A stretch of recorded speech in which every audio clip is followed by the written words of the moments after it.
Quand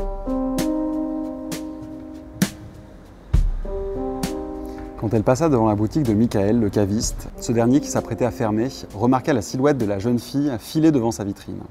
Il connaissait Juliette, feu follet insaisissable, mais au palais d'une finesse sans égale.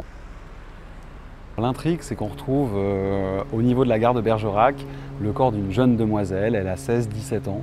Et donc on va suivre deux enquêteurs qui sont réunis un peu d'une manière extraordinaire. Il y a un flic qui s'appelle Eric, qui est un parigot qui vient de débarquer à Bergerac, qui déteste cette ville et il déteste la région, et Didier qui est installé depuis très très longtemps. Et tous les deux, qui d'habitude travaillent sur des petites affaires, vont se retrouver face à un crime à la gare de Bergerac. On a retrouvé le corps de la jeune Juliette. On va suivre l'enquête réellement et très vite on sait que la deuxième personne qu'on suit dans le roman, c'est Juliette. Vraiment son histoire et ce qui l'a amené à se retrouver sur les rails de cette gare et évidemment l'enquête des deux policiers, des deux inspecteurs. Patrick Marty, qui est l'auteur, est né à Bergerac et dès lors, dans l'ensemble du roman, on retrouve énormément de touches de la ville. Toute personne qui a été à un moment à Bergerac va retrouver plein de clins d'œil, de très nombreux clins d'œil, avec tout le petit monde de Bergerac, les commerçants, les grands acteurs, les politiques évidemment, plus les personnages un peu farfelus.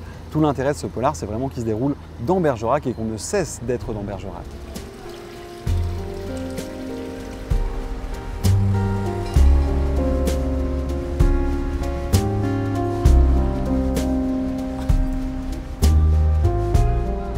Patrick Marty, avant d'écrire ce roman, a publié beaucoup de bandes dessinées. Il a été scénariste notamment de bandes dessinées, scénariste pour la télévision également et réalisateur.